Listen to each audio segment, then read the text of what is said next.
अविरविताम अविरवितास्म प्रतिवचनान्ति ब्राह्मण दक्षिणाग्रे ताय त्रिवारा धाय सवेष्टम विसर्जयेत्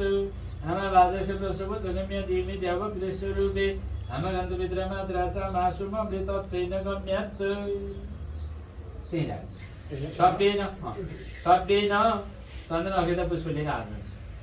ओम देवताभ्य पितृभ्यश्च मायोगिदेवच नमः स्वाय स्वधाय नित्यमे नमो नमः ओम देवताभ्य पितृभ्यश्च मायोगिदेवच नमः स्वाय स्वधाय हजुरहरुको अझै के लगा देवताभ्य पितृभ्यश्च मायोगिदेवच नमः स्वाय स्वधाय नित्यमे नमो नमः ब्राह्मण बनाए यो तपाईँ अपशब्देन दीपमा छाद्य ल यसले यो बत्तीलाई ढाकिदिन्छ माया हुनुभयो च्यापो पारेर ढाकिदिनुहोस् बुझ्ने हैन ढाकिदिनुहोस् चाँडै बुझ्नुहोस् नि बुझ्ने उसको चाहिँ कल्पना हो भइहाल्यो बुझ्ने बुझ्छ बोले बोल्छ नहेर्ने त्यो दीपमा आच्छाद्य शब्दम क्रेता फेरि शब्द हस्तौ बादौ उता फर्किन त्यो बेलाको पानी हातमा ल्याउनु तामाको भाँडो छ यस्तो गर्नु हातमा ल्याउनु दाहिने हातमा बायाँ हातमा हाल्नु बायाँ हातबाट खुट्टामा हाल्नु त्यसरी अब बेला उता राख्नु अनि बायाँ हातमा हाल्नु पानीलाई पहिले दाहिनेमा हाल्नु बायाँ हातमा हाल्नु अनि दायाँ हातले दुईटै गोडामा छिट्नुहोस् हस्तौ बाँधो भनेका दुईटै हात दुईटै गोडा चिसा हुनु पर्यो पखाल्नु पर्यो धुनु पर्यो भन्ने हो हस्तौ बाँधो दाक्षण्य ल आचम्य तीनचोटि चलाएको ल अब सबैले चन्दन अक्षता पुष्प लिएर हात धुनु अब भन्ने बेला त शब्द सुन्दाखेरि त अप्ठ्यारो लाग्ने जस्तो नि संस्कृतमा त यस्ता हिन्दीमा संस्कृतमा कोही शब्द यस्ता छन् होइन अब हामीलाई लाज लाग्ने त्यो भन्दाखेरि चाहिँ सामान्य हुने हुन्छ हिन्दीमा यो दुईटा शब्द छन् यो संस्कृतमा छ पादौ भने त मान्छेले के गरे अब वायु तल्लो भागबाट छोड्ने वायुलाई भन्छन् नि बाहिर फालेकोलाई तर यसले पादौ भनेका दुई पादौ भनेका एउटा पाउ दुईटा पाउलाई पादौ पादा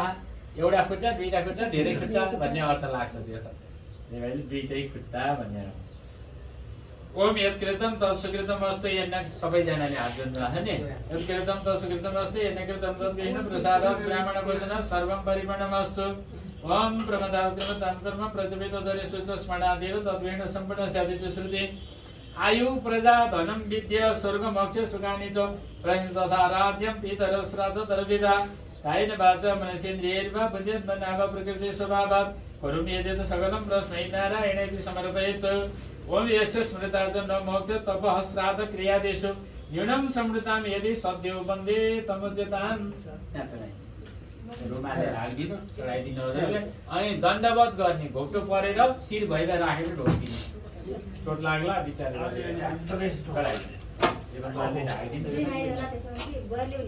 बाजे पनि हो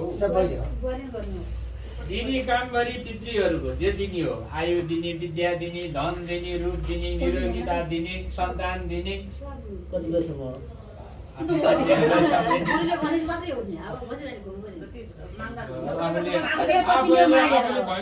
पितृहरूसँग अनुरोध गर्ने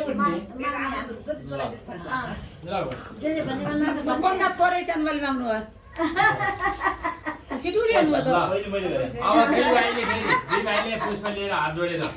दुई भाइले चन्दन कहाँ लगाएको दुई भाइले हात जोडेर ओम अच्युताय नमः ओम अच्युताय नमः ओम अच्युताय तीनचोटि भन्ने ओम अच्युताय नमः ओम अच्युताय नमः ओम अच्युताय नमः ओम चतुर्वेश द्रव्यं पञ्चवेदेव च वेदेश पुनर्द्रव्यं समे विष्णु प्रसीदतु ओम ओम ब्राह्मण वचनात् ब्राह्मणको वचन अनुसार भन्ने हो के त्यो ब्राह्मण वचनात् सर्वं परिपूर्णम अस्तु ब्राह्मणले ओम अस्तु परिपूर्णम चढाइदिनु ल पैँती छोडाउनु सबैले त्यो जलमा चोक्नु अनि यसो हात घुमाएर राखिदिनु त्यही कोसी उता पुर्याइदिनु त्यो कोसी कायेन वाचा मनसेन्द्रियैर्वा बुद्ध्यात्मना प्रकृते स्वभावात् करोमि यद्यत् सकलं तस्मै नारायण यदि समर्पयेत् तत् यसो हात घुमाएर त्यही राखिदिनु ए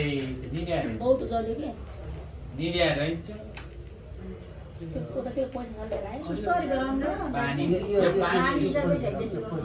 यसो पानी चुहाइदिनु सुकिया भयो यसो पानी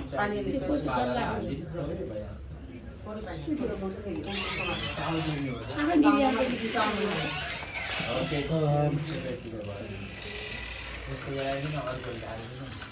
बाफ यस्तो गएन भने एकैछिनमा निक्छ यो धुवा ढाक्नुको अर्थ चाँडै निको ल हो अस्ति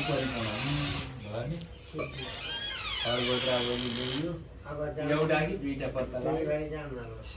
पाउनु टिकोला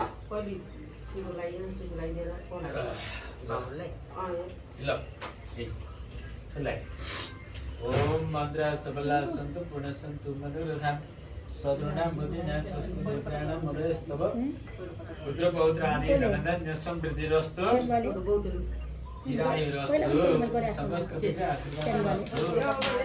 ओम मद्रा सबला सन्तु सद्रुणा बुद्धिना स्वस्ति समृद्धिरस्तु चिरायुरस्तु माइली अलि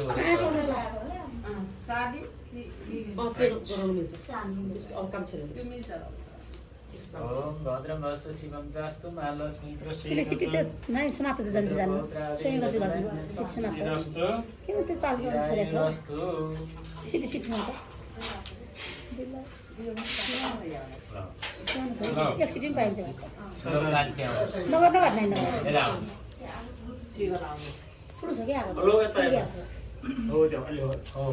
ओम भद्रमस्तु शिवं चास्तु महालक्ष्मी प्रसीदतु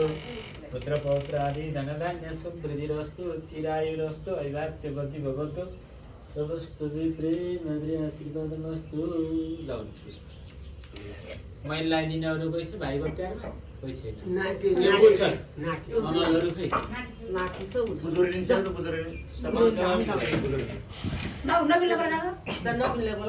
नबिल्ला